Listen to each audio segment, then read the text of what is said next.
오랜만에 청도, 즉 칭다오에서 합류한 취재팀은 마지막 취재 지역인 상해와 소주, 항주, 즉 상하이와 수적, 항저우를 향해 나무로 중국의 허리 부분을 중단하는 취재 여정을 계속했다. 산동성을 벗어나면 중국에서도 가장 지대가 낮은 강소성에 접어들게 됩니다. 양쯔강, 즉 양자강 하류에 위치하고 황해와 동진하해에 맞닿아 있는 강소성은 대부분의 땅이 해발 50m 이하의 평야지대로 이에부터 농업이 비교적 발달해 왔던 것이다. 이 때문에 끝없이 달려도 강소성에서는 좀처럼 산을 구경하기가 어려워.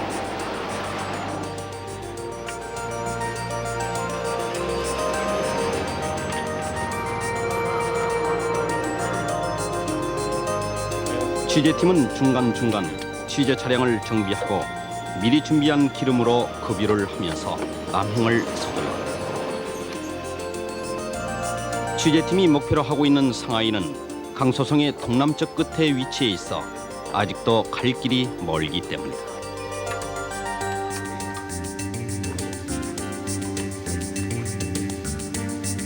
중국 대륙은 그 면적이 960만 평방킬로미터로 우리나라 면적의 44배에 가까울 만큼 넓은 데다 남북의 길이가 5,500km, 동서의 길이가 5,000km에 이르고 있어 웬만한 성 하나를 거쳐 지나가는 데에도 며칠이 걸릴 만큼 광활하다.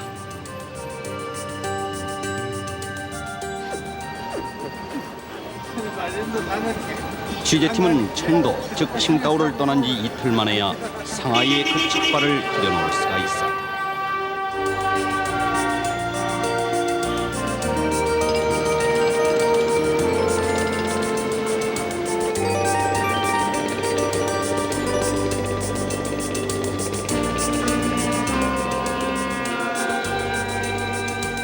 상하이는 중국 제1의 상공업 도시로서 중국의 대외 개방 정책이 가장 활발하게 그 뿌리를 내려가고 있는 곳입니다.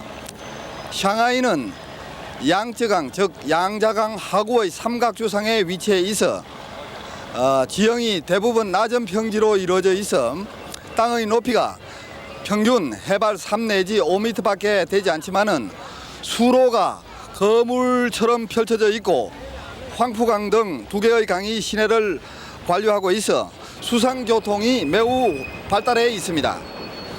상하이는 1842년 아편전쟁의 결과로 체결된 난징 조약에 의해서 국제무역항이 된 이래 중국 최대의 국제무역항으로 크게 융성하게 됐으며 이에 따라 경공업이 크게 발전해 왔습니다. 상하이는 2차 대전 후에는 중국 최대의 공업도시로 탈바꿈해서 철강, 기계, 화학, 방직공업의 본산이 되었습니다. 또한 기술면에서는 중국 전역을 선도하는 기술의 요람으로 발돋움했습니다. 지난 1984년부터 상하이시는 자결권을 갖고 4가지 현대화 작업을 본격적으로 추진해 오고 있는데 이에 따라 상하이는 하루가 다르게 달라지고 있습니다. 인구 1200만의 상하이시가 문자 그대로 세계 제1의 도시로 이제 막 용트림을 시작하고 있는 것입니다.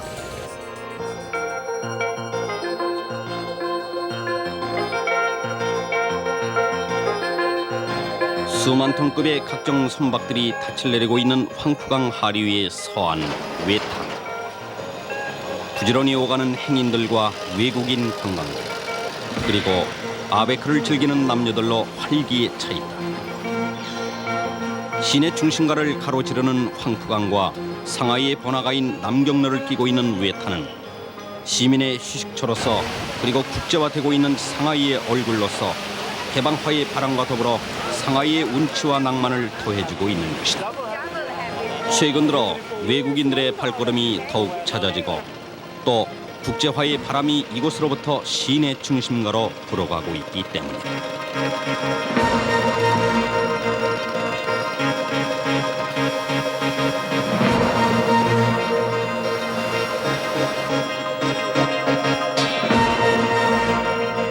황푸강의 외탄을 따라 시내로 접어들면 상하이 제1의 번화가 남경로가 나타난다. 눈에 띄는 고층 건물은 없지만 은행과 크고 작은 상점들이 즐비하게 줄을 잇고 있고 활기차게 걷는 시민들이 물결을 이루고 있다. 남경로에는 많은 상가 건물이 들어서 있지만 그 가운데 가장 시선을 끄는 곳은 바로 상하이에서 가장 큰 백화점인 상하이시 제1백화점입니다. 상하이 제1백화점은 그 규모나 매장 그리고 백화점 안에 쌓여있는 상품들이 서방 세계의 백화점과 거의 차이가 없다. 시내 중심가에 위치해 있어 하루 평균 20여만 명의 손님이 몰려든다는 이 백화점에는 TV를 비롯한 전자제품 등 모두 3만 6천여 가지의 각종 상품들이 진열되어 있다. 또한 우리나라 백화점처럼 매장을 특성화해 1층에는 화장품 침구, 2층에는 신발류, 완구, 아동용, 3층에는 의류 비단 제품, 4층에는 TV, 시계, 카메라, 그리고 5층에는 수입 상품 코너를 설치하고 6층은 사무실로 쓰고 있다. 아동복을 비롯한 상품의 수준이 서울의 백화점 상품들과 엇비슷해 차이를 발견하기가 힘들다. 손님들에게 친절하게 대하는 그런 그 방법 가운데 어떤 것들이 있습니까? 무엇보다 중요한 것은 첫째, 정성을 다해 손님을 접대하는 일입니다. 둘째는 열정을 가지고 열심히 손님을 모시는 일이죠. 셋째는 인내심을 갖고 정중하게 손님에게 물건을 권하는 것이죠. 이 백화점은 판매원들에 대한 철저한 교육을 통해 서비스의 질을 높이고 있을 뿐 아니라 질 좋은 상품의 공급을 위해 우리나라 백화점들이 기획 상품을 마련하는 것과 마찬가지로 직접 생산 공장에 우수 상품을 특별히 주문해 납품받아 판매하고 있으며 우편 판매와 전화 판매까지 실시하는 등 서구식 경영 방법을 도입하고 있다. 이 백화점에서는 매출을 늘리기 위해서 어떠한 노력을 하고 계십니까? 영업 실적을 높이기 위해서 첫째, 경영권을 판매장별로 위임해서 독립적으로 경영케 하고 있습니다. 둘째는 영업사원들을 계속 교육시키고 훈련시켜서 영업 소질을 개발하도록 하고 있습니다. 셋째는 경제적인 수단을 이용해서 영업사원들이 모두 적극성을 갖도록 유도하고 있습니다. 영업사원들의 능력을 개발시키면 그만큼 영업 매출액을 높일 수 있기 때문입니다. 외국 상품 취급을 늘릴 계획은 없으십니까? 네, 저희 백화점에도 개방 정책에 따라서 수입 상품이 점점 늘어나고 있습니다. 그중에는 전신 전화, 가전제품, 화장품 등이 많은 편이죠. 또 한국에서 수입한 제품도 있습니다. 앞으로 우리의 개방 정책이 계속될 것이고 그렇게 되면 한국 상품은 아마 더욱더 많은 양이 들어오게 될 것으로 확신합니다. 개방화와 더불어 서구식 경영 방식을 도입함에 따라 이 백화점의 매출액은 매년 늘어나고 있는데 올해는 매출액이 지난해의 5억 유안보다 20%가 증가한 6억 유안에 이를 것으로 전망하고 있다. 백화점에도 국제화의 바람이 불고 있는 것이다.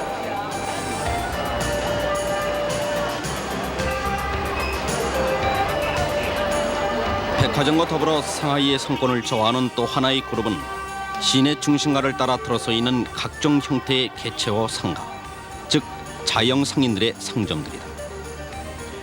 토산매업과 요식업, 서비스업, 수리업 등에 종사하는 상하이의 개체호 수는 무려 8만 9천여 개에 이르는 것으로 추산되고 있는데, 특히 토산매업에 종사하는 개체호의 경우는 밖으로 드러나지 않는 갑부도 무수히 많다는 것이다. 상하이의 상권이 재편되고 있는 것이다.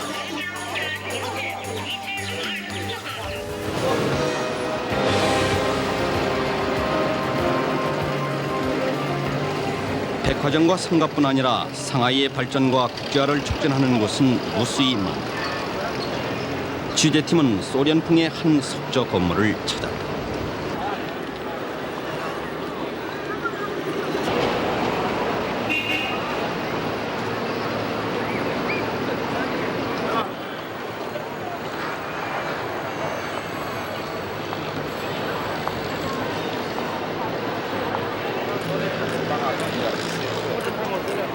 이곳은 1년 12달 동안 각종 산업 전시회가 열리고 있는 상해시 공업전람관입니다.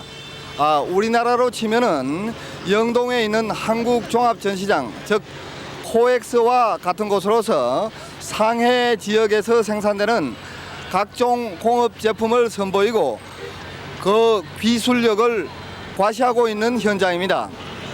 상해시는 수출을 조금이라도 더 늘리기 위해서 연중 무휴로 이 공업 전람관을 운영하고 있는데, 실제 이곳에서 열리는 각종 산업 전시회를 통해서 많은 상담이 이루어져서 수출 정대에 커다란 도움이 되고 있다고 합니다.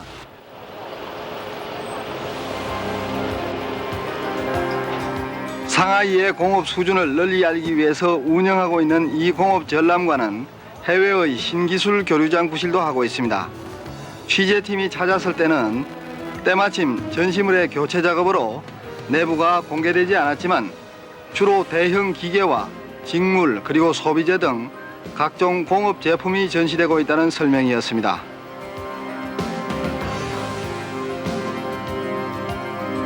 지난 1955년 중국과 소련의 우호 관계를 고려해서 소련식으로 지어진 이 건물이 지금은 상하이의 공업 전시장 역할을 하고 있는 것입니다. 상하이시는 지난 83년 5월 국무원으로부터 대외경제무역관리권, 즉 외무 자주권을 인정받은 데 이어 지난 84년 14개 연해 개방도시의 하나로 지정됨으로써 중국의 그 어느 도시보다 폭넓은 자율권을 갖고 개방화 정책을 활발하게 추진하고 있습니다. 이 같은 개방화 노력을 선봉에 서서 추진하면서 국제화에 가장 큰 창구 역할을 하고 있는 회사는 상하이에서 가장 큰 고층 빌딩을 사무실로 쓰고 있는 상하이시 투자신탁공사, 즉 시특고입니다. 개방화 정책이 실시된 직후 상하이에서는 가장 먼저 설립된 상하이시 투자신탁공사는 단순한 투자 상담뿐 아니라 외자 유치, 설비 도입, 합작 투자 그리고 빌딩 신축 등 상하이의 국제화를 위해서는 안 하는 일이 없을 정도로 많은 분야에서 적극적으로 사업을 추진하고 있는 종합 투자 금융 회사입니다. 상하이시 투자신탁공사는 우리나라의 종합상사와 같은 종합적인 정보 시스템을 갖추어 놓고 세계 각국의 경제 동향을 지켜보고 분석하면서 국제 경제계에서 상하이시가 어떻게 영역을 넓혀 나가야 할지를 연구하고 있습니다. 이 투자신탁공사는 세계 20여 개 은행과 계약을 맺고 수백만 달러의 차관을 들여오는 한편 자금이 필요한 기업에 융자도 하고 있습니다. 뿐만 아니라 국내외 기업의 정권을 거래하고 국제 간의 결산 업무도 취급하는 등 국제적인 종합금융회사로서 사세를 키워나가고 있습니다. 또한 지난해에는 외국인의 투자를 지원하기 위한 투자 자문회사와 무역회사, 투자실업공사 등 3개의 반교회 회사를 설립하는 등 의욕적으로 그 업무 영역을 넓혀나가고 있습니다. 상하이시 투자신탁공사에서 어떤 일을 하고 계신지부터 말씀 좀 해주십시오. 投资公司呢， 저희 상하이 투자신탁공사는 저희 나라에서 개방 정책을 실시한 이래 상하이에서는 가장 먼저 설립된 회사입니다. 따라서 개방화 직후 상하이에서 가장 먼저 건립된 몇몇 건물과 투자 활동은 모두 저희 투자신탁공사로 인해 시작됐다고 해도 과언이 아니죠. 상하이에서 제일 먼저 설립된 합작 회사도 저희 회사가 조직하여 세운 것입니다. 또한 상하이 제1의 오피스 빌딩인 이 건물도 저희 회사에서 수리하고 건립한 것입니다. 또 상하이 제1의 국제기업인 미국의 3M 회사도 저희 투자신탁공사에서 추천하고 유치했던 것입니다. 한국과 상해시의 그 경제 교류와 그리고 경제 협력 전망을 어떻게 보십니까?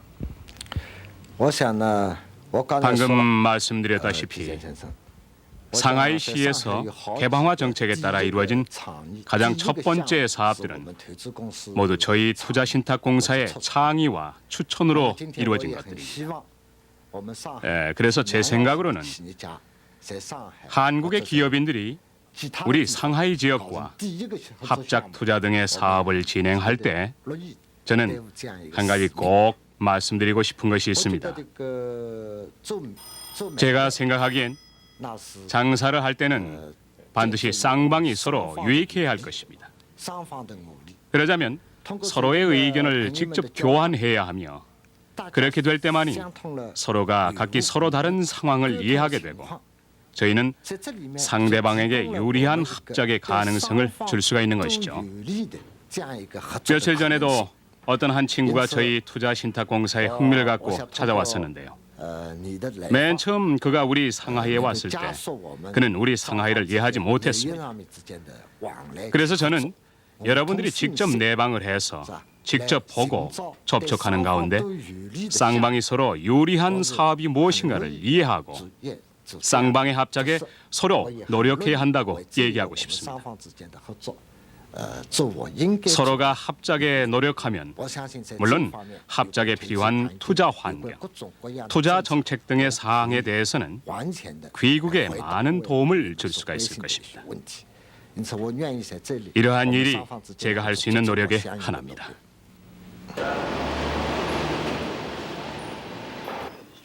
상하이시의 투자 창구인 상하이시 투자신탁공사에는 개방화의 바람을 타고 외국으로부터 연일 많은 기업인들이 찾아오고 있습니다. 최근 들어서는 이 투자신탁공사를 찾는 우리나라 기업인들의 발길도 잦아지고 있습니다.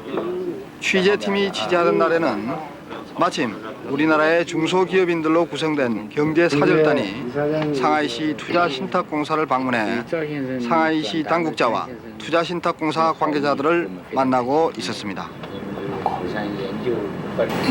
关于我们两个市的建立友好关系、姐妹城市这个问题呢，我刚才已经表达了我的一些建议了，就是先从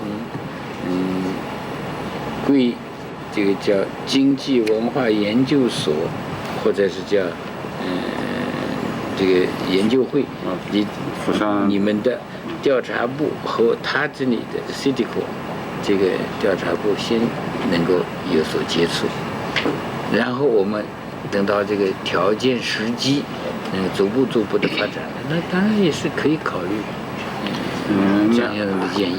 기업인들의 한 번 발걸음으로 구체적인 결실을 기대하기는 어려운 만큼 잦은 교류와 대화를 통해 이해의 폭을 넓혀 나가자는 것이 양측의 공통된 의견이었습니다.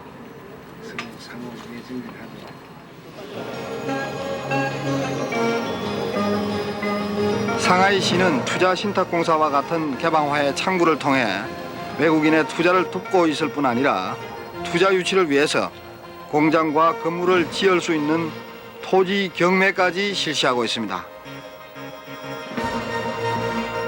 이곳이 상해시가 외국 기업을 적극적으로 유치하기 위해서 토지를 경매하고 있는 홍교 공업개발지구입니다. 토지를 경매한다고 해서 땅 자체를 그대로 파는 것이 아니라 단지 50년간의 토지 사용권만을 파는 것인데 외국인들은 이 땅을 사들여서 이곳에다 자신들이 필요한 공장을 지을 수가 있는 것입니다. 이 땅을 사들인 외국인들은 이 땅을 보다 비싼 값으로 다른 외국인에게 땅을 대팔 수도 있다고 합니다. 지금 제 뒤에 보이는 저 땅은 현재 상해시 토지관리국과 미국 기업인 사이에 한창 매매 협상이 진행 중인 땅이라고 합니다.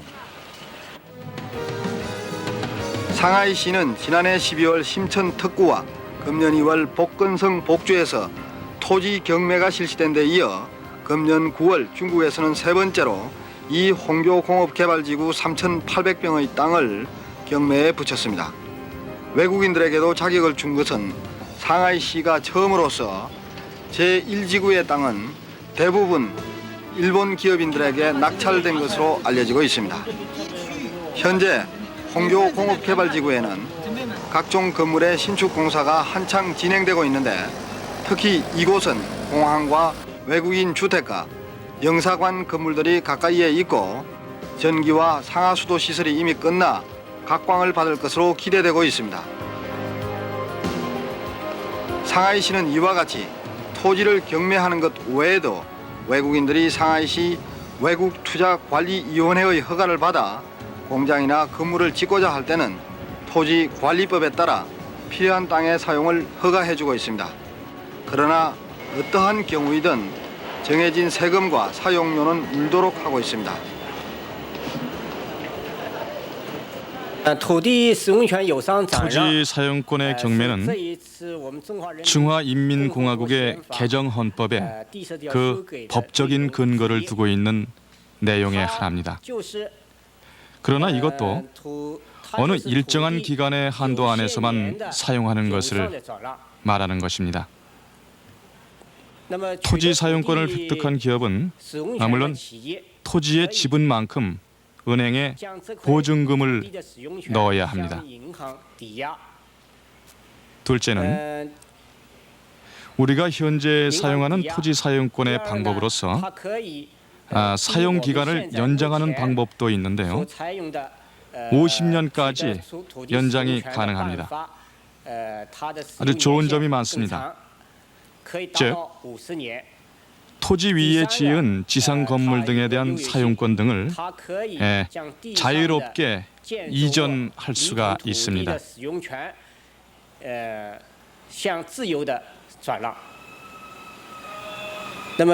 예를 하나 들어 그 방법을 말씀드리자면요. 일본의 토지 회사인 성노치엔 주식회사는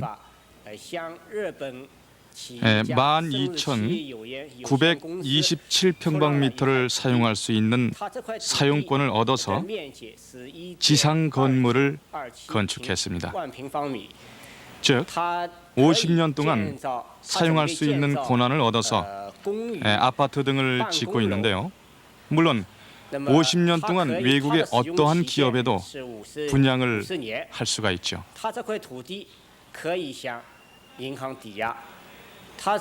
이때는 물론 해외 국가 기업들이 당연히 우리나라와 외교 관계가 있는 국가이어야 합니다. 국교가 없는 우리나라 기업의 경우는 아직 경매에 응할 수도 없고 토지 사용권의 획득에도 어려움이 적지 않지만 제3국 기업을 이용한 간접적인 방법을 통해서 공장을 설립하거나 필요한 건물을 확보하는 방법은 강구할 수도 있을 것입니다. 아무튼 중국은 이제 모든 땅은 국가와 농민 집체 소유라는 국유제의 오랜 원칙까지 부분적으로 수정하면서 외국 기업들을 불러들이고 있으며 개방화와 국제화를 추진해 나가고 있는 것입니다. 금융산업의 발전도 상하이의 국제화를 뒷받침하고 있습니다.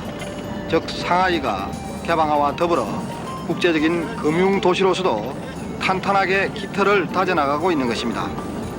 40여 년 전, 즉 1949년 이전까지만 해도 세계적인 금융도시로서 각광받던 상하이의 전통과 명성을 되찾으려는 노력이 활기를 띠고 있습니다.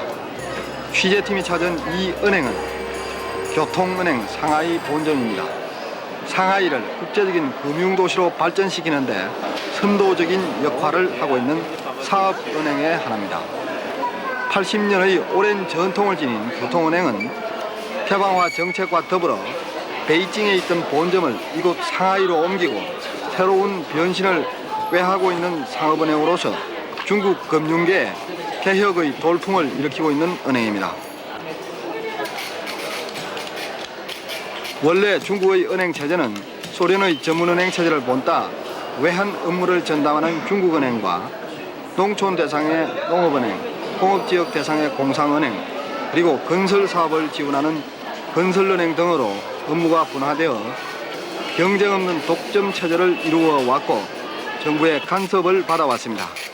그러나 개방화 정책과 더불어 교통은행이 모든 금융 업무를 취급하는 상업은행으로 등장하게 됨에 따라 중국 금융계는 독점 체제에서 경쟁 체제로 바뀌는 혁명적인 변화를 맞고 있는 것입니다.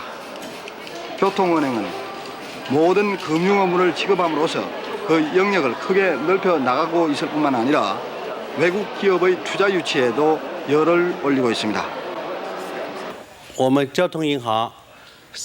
저희 교통은행에서는 외국의 투자가들에게 가능하면 상하이의 투자 환경을 많이 소개를 하여 투자를 하도록 하고 있습니다. 동시에 국제 기업들에게 우리나라 금융 서비스 제도의 여러 가지 방법을 동원해 중국과 외국의 합작이 잘 이루어질 수 있도록 좋은 서비스를 제공하고 있습니다. 저희 교통은행은 여러 가지 기능을 모두 갖춘 전천후 다기능의 금융기구입니다. 따라서 저희 교통은행의 금융 업무는 그 범위가 상당히 넓은 편입니다.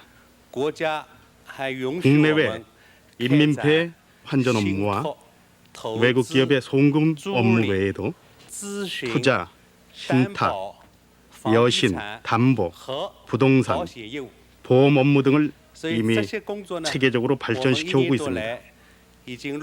특히 상하이시의 대외경제기술개발부에 있는 밍한지구의 중외 합작기업, 즉 중국과 외국의 합작기업에 대한 서비스를 제공하고 있습니다. 현재는 모두 340개 중외 합작기업이 그곳에 설립되어 있는데 그 가운데 150개 기업이 저희 교통은행과 비교적 좋은 거래 관계를 유지하고 있습니다.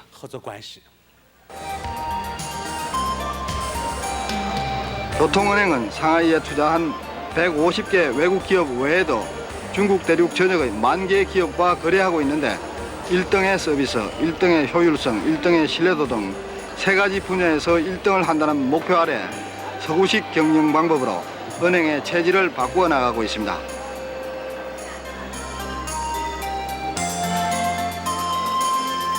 세계 150개 은행과의 업무 협력을 통해서 국제화의 기틀을 다지고 있는 것은 두말할 나위도 없습니다.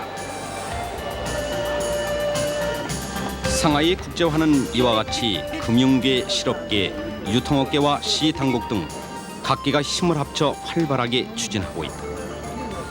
그러나 한편으론 중국 최대의 공업 도시로서의 전통과 명성을 지키면서 더욱 산업을 발전시키려는 생산업체들의 노력도 만만치 않게 진행되고 있다.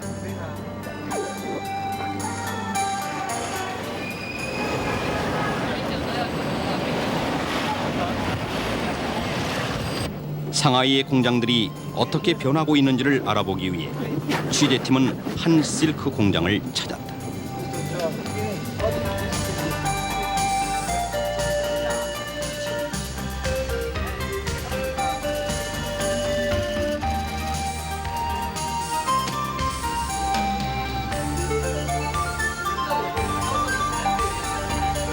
상하이의 방직공업은 일찍이 아편 전쟁 직후부터 꽃을 피운 오랜 역사를 지니고 있습니다.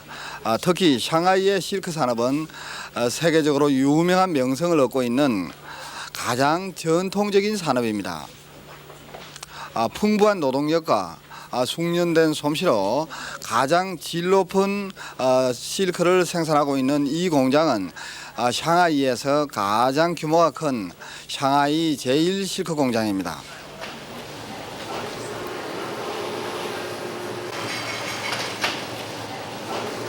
지난 1952년에 설립되어 36년의 오랜 역사를 가진 이 공장은 회사 이름 그대로 고급 실크를 생산하고 있는 상하이 제1의 실크 공장입니다.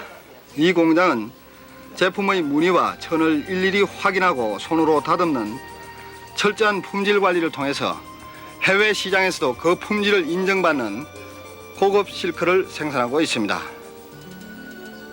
이 공장 종업원들은 대부분 3년 이상의 수련 과정을 거친 숙련 기술자들로 20-30년 이상의 경력을 쌓은 노인 종업원들도 상당수를 차지하고 있습니다. 이 공장의 숙련 기술자들의 월급은 다른 공장의 1배 반에 가까운 150유안입니다. 이 공장에서는 하루에 실크를 어느 정도 생산을 하고 있으며 주로 어디에 공급을 하고 있습니까? 저희 회사는 하루에 5-6만 미터의 실크를 생산합니다.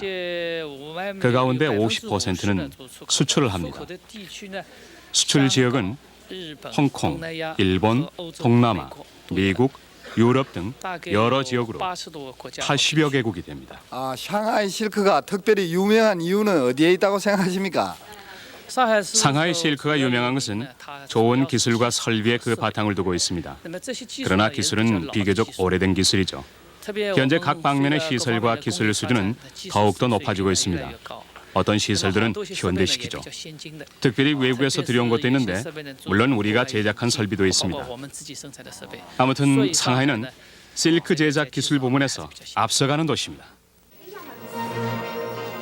이 공장은 손이 많이 가는 고급 제품만을 생산해서는 국제시장의 점유율을 높이기가 어렵다는 판단 아래 올해 초 다소 손이 덜 가는 일반 실크 제품을 생산하는 상하이 제5 실크 공장을 인수 합병해 대량 생산 체제, 즉 초급품에서 고급품까지 두루 생산하는 일관 생산 체제를 갖추는 등 기업 변신을 통해 실크 산업을 수출 산업화하고 있습니다. 상하이에는 원래 이 공장을 비롯해 5개의 실크 공장이 있었는데 경쟁력 강화와 수출 증대를 위해서 제1공장과 제5공장이 과감하게 합병을 한 것입니다.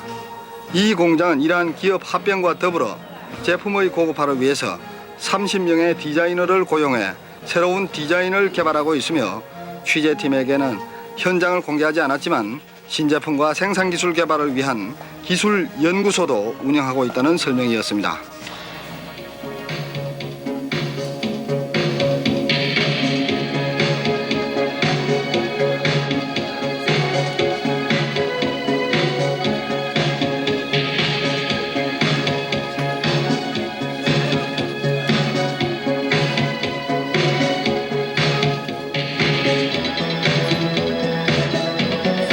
상하이 제1실크 공장은 자사에서 생산하는 실크와 실크 제품을 중국 국내와 해외에 대대적으로 선전하기 위해서 전속 모델 20여 명을 두고 국내와 해외에서 패션쇼를 개최하고 있습니다.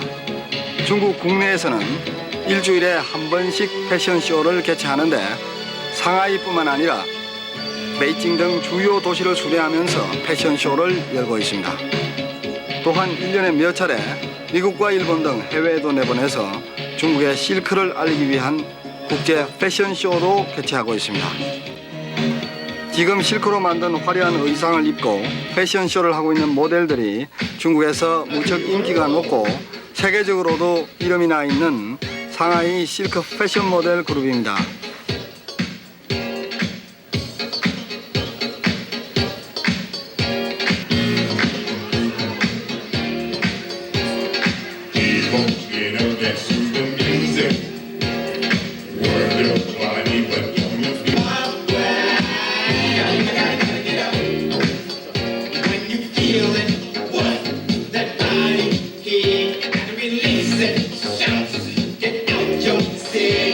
개방화가 되기 전인 10년 전까지만 해도 팝뮤직의 리듬에 맞춰 온몸을 흔들며 스테이지를 오가는 패션 모델은 중국에서는 상상조차 할 수 없었습니다.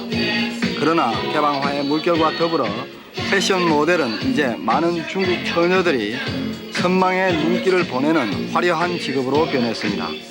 지난 84년에 조직된 상해 실급 패션 모델 그룹의 시민 모집에 1000명 이상의 지원자가 몰릴 정도로 인기가 높은 신종 직업으로 등장하게 된 것입니다.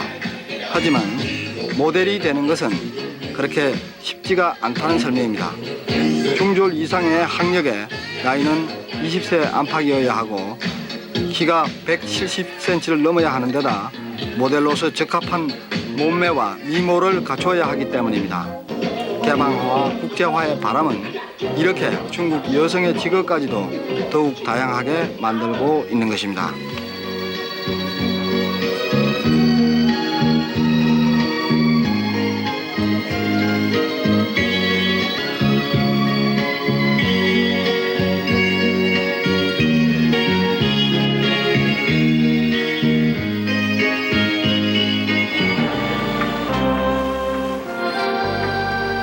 국제화의 물결을 타고 상하이의 스카이라인도 베이징과 마찬가지로 해마다 높아져 가고 있다.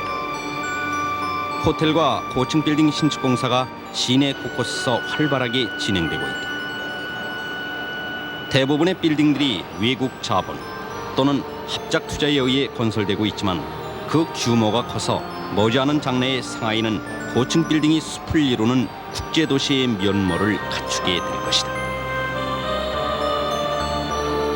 최근 들어 당국이 인플레를 진정시키기 위한 방안의 하나로 신축 건물 투자를 다시 조정함으로써 고층 빌딩 신축 열기가 다소 주춤하지만 상하이가 국제화의 현관으로 손색이 없는 현대 도시로 탈바꿈할 것은 자명하다.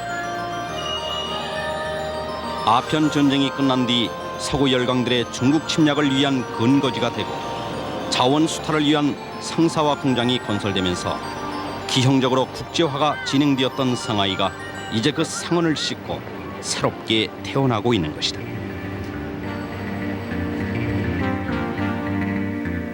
국제화의 바람이 불면서 상하이 시민들의 생활 문화도 달라지기 시작하고 있다.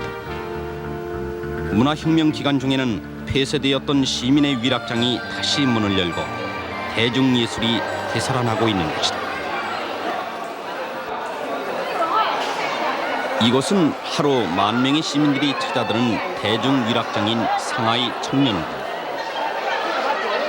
50-60년 전에는 도박장이 가득 들어서고 기생들이 붐볐던 곳으로 해방 후에는 시민 위락장으로 바뀌었던 곳이다. 그러나 문화혁명을 맞아 자본주의적인 향락시설이란 이유로 폐쇄되었다가 개방화와 더불어 다시 문을 연 상하이의 전통적인 위락시설이다. 이곳 청년궁에서는 매일 각종 쇼와 연극, 무용 등이 공연되고 있어 남녀노소 누구나 즐길 수 있는 위락 장소로 상하이 시민들의 사랑을 받고 있다.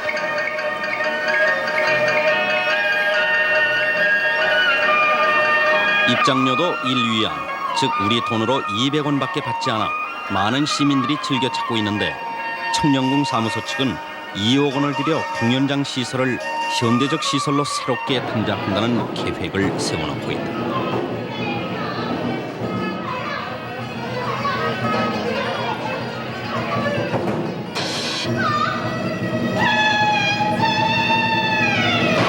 주로 전문 연기인들이 공연을 하지만 젊은이들이 직접 창작한 작품도 공연되고 있다는 소문이다.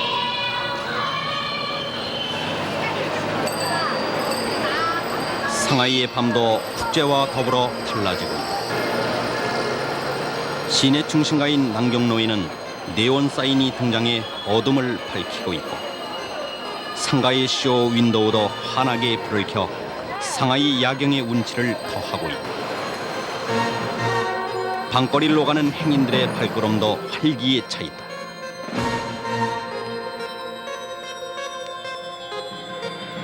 베이징을 비롯한 대부분의 중국 도시들은 밤이 되면 일찍 불을 꺼 어두운 편이지만 상하이의 밤은 비교적 밝은 편이다.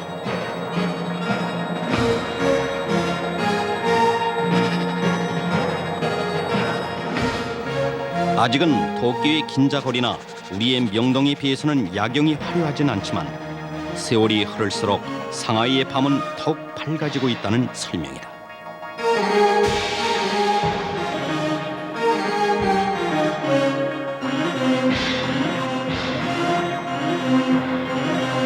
시내 중심가의 상가에도 밤늦도록 불이 켜져 있고 시민들의 발걸음이 끊이지 않는다.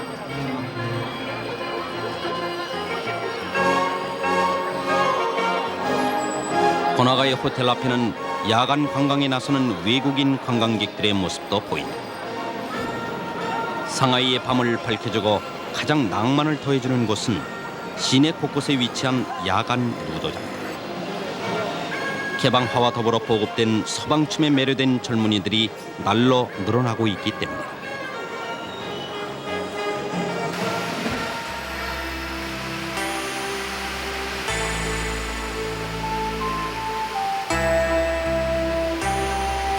밤의 운치를 더해주는 분수대가 상하이의 명물로 등장한 지는 이미 오래전에 있다. 국제화의 현관 상하이는 이제 서방세계의 도시와 다름없는 낭만의 도시로 변하고 있는 것이다.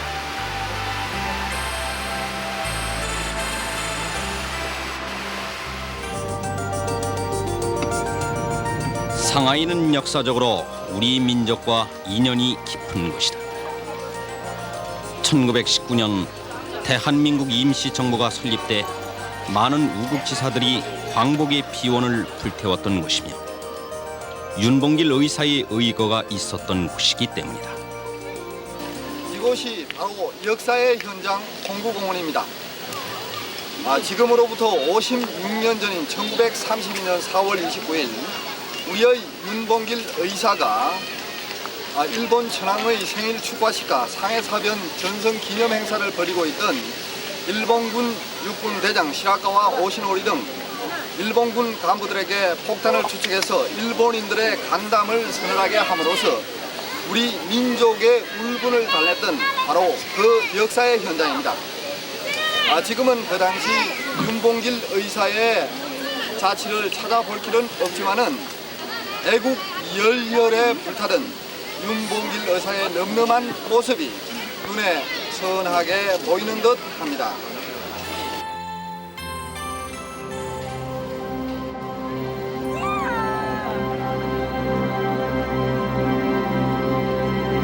윤봉길 의사가 대한남하의 기계를 만천하에 떨쳤던 홍구공원에는 당시 윤의사의 의거를 자세히 알 길 없는 나들이 객들만이 즐거운 한때를 보내고 있을 뿐 당시에 윤의사의 의거를 전해주는 기념물 하나 찾아볼 길이 없습니다.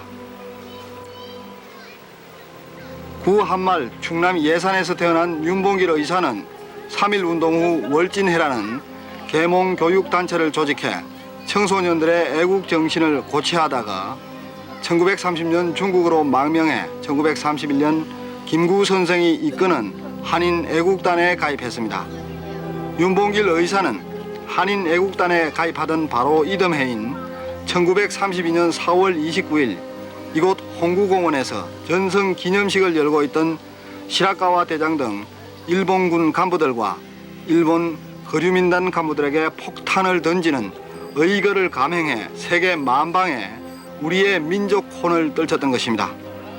윤의사는 의거 후 현장에서 붙들렸지만 의연하고 당당한 모습으로 대한의 자주 독립을 외쳤고 일본으로 옮겨져 장렬히 순국했습니다. 홍구공원 안에는 아큐정전과 광인 일기의 작가로서 중국 혁명문학의 할아버지로 불리우는 노신기념관도 자리 잡고 있습니다. 그의 석상과 사진 그리고 작품들이 전시되어 있는 노신기념관은 오늘의 중국인들이 즐겨 찾는 역사의 현장이 되고 있는 것입니다. 지금은 한적한 시민공원으로 바뀐 이 홍구공원에 언젠가 윤의사의 의거를 기리는 기념물 하나라도 세워졌으면 하는 바람 속에 취재팀은 발길을 돌렸습니다.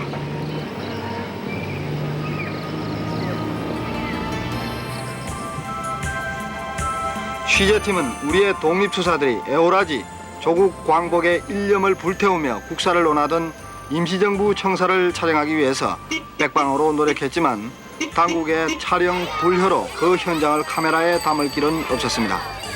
그러나 상하이에는 우리의 애국 선열들이 빼앗긴 조국을 되찾기 위해 노력하던 현장이 곳곳에 남아 있었습니다.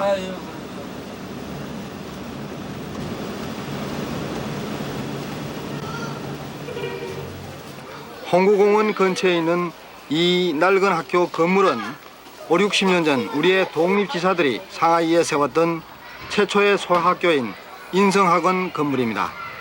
지금은 중국인 소학교의 부속 유치원으로 사용되고 있지만 그 옛날 우리의 선열들은 바로 이곳에서 만국의 한을 달래며 자라나는 2세들에게 민족의 을을 심어나갔던 것입니다.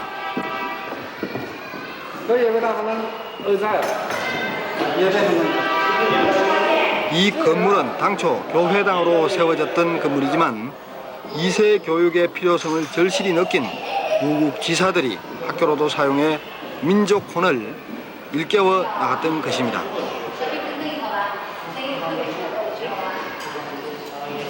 지금은 먼지에 뒤덮인 낡은 피아노 한 대만이 그 당시 우국 지사들의 비원을 말없이 전해주고 있습니다. 그때는 원래는 그 예배당 교회 자주 쓰는 우리 그 장로들, 목사들 여기서 한 50여 년간 여기서 쓰고 계세요. 그러니까 이 학교는 누가 세웠다고요? 원래는 한군인 교회 돈 내고서 여기 집 사고서 당시의 상황을 흐릿한 기억을 더듬어가며 설명하고 있는 이 동포는 그 당시 이 소학교에 관여했던 한 독립지사의 후예로서 아직도 이곳을 지키기 위해서 이 학교 주변 낡은 건물에 살고 있는 유일한 우리 동포입니다. 지금은 세월이 흘러 당시의 상황을 자세히 기억하기 어렵지만 바로 이 소학교가 만국의 한을 달래던 우리 동포들의 근거지가 되었고 이에 따라 많은 우국 지사들이 이 학교 주변에 모여들어 살았다는 설명입니다.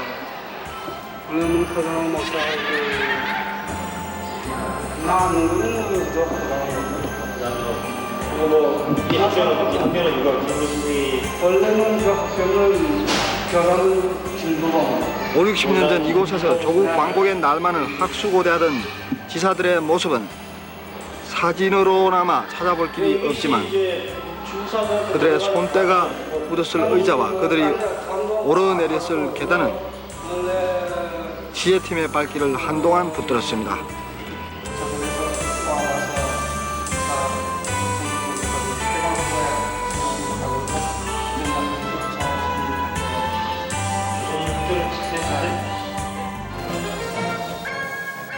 서구 열강의 강압에 의해 국제 통상 항이 된 이래 파란만장한 풍운의 역사로 점철되어 온 상하이는 국제화를 지향하는 중국의 관문으로 새롭게 태어나고 있다. 시내 곳곳에 고층 빌딩이 들어서고 백화점을 비롯한 상가와 생산 공장들이 새로운 변신을 시도하고 있다. 또한 외국인 투자를 유치하기 위한 노력이 각계에서 활발하게 추진되고 있으며 2차 대전 전에 누렸던 국제금융시장으로서의 명예를 되찾기 위한 노력도 가속화되고 있다. 상하이는 국제화의 현관으로서 중국 14개 연해 개방 도시의 선두에 서서 신중국의 새로운 시대를 앞장서 열어가고 있는 것이다. 아직은 국제화를 추진하는 데 어려움이 적지 않고 그늘진 곳이 많으며 풀어야 할 과제도 산적해 있지만 상하이는 이미 국제화를 향한 힘찬 출발을 시작한 것이다.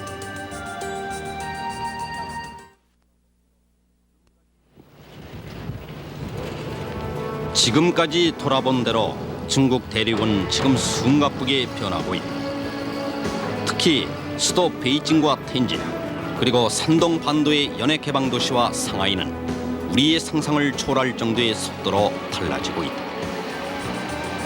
이제 막 개방화가 시작된 중국이 우리보다 아직은 몇십 년 정도 뒤져 있다는 안이한 생각을 수정해야 할 만큼 중국은 변화하고 있는 것이다. 중국의 개방화 정책은 몇 가지 부작용에도 불구하고 이제는 되돌이킬 수 없을 정도의 속도로 추진되고 있으며 날이 갈수록 가속이 붙고 있다. 취재팀이 만난 많은 관계자들은 중국의 개방화 정책에 한결같이 자신감을 표시했고 투자 유치를 위한 정책과 지원 제도를 정성을 다해 설명했으며 우리나라 기업과의 합작 투자를 희망했다. 합작 투자를 해도 좋고 독자적으로 투자를 해도 좋습니다. 특히 우리 중국 국제투자신탁공사와 합작을 하면은 복잡하고 많은 정부기관의 수속을 줄일 수가 있을 것입니다. 외국 회사가 이곳에 와서 저희 투자신탁공사와 상담을 했다고 하면은 그것이 바로 일이 시작되는 것이며 매우 효율적으로 일을 추진할 수 있을 것입니다. 여러 가지 투자 환경을 개선하기 위해서 많은 노력을 기울이고 있습니다. 기본적인 시설을 보다 개선하고 철저히 준비해서 좋은 합작 조건을 제공하도록 하고 있습니다. 저희 웨이팡시의 기본적인 시설과 공업 지역은 비교적 큽니다. 하지만 통신 시설은 비교적 낙후돼 있죠. 앞으로 합작 투자에 필요하도록 개선할 것입니다. 부족한 국제 자동 전화 시설을 개량하고 증설해서 투자에 좋은 조건을 갖추도록 할 것입니다. 저는 한국의 여러 기업인들이 칭다오시에 와서 투자하는 것을 환영합니다. 왜냐하면 칭다오와 한국은 상당히 긴밀할 수 있고 해상교통이 아주 편리하기 때문입니다.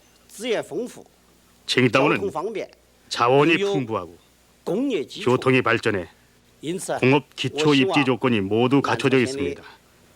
그래서 한국 기업인들이 이곳에 투자하길 희망합니다.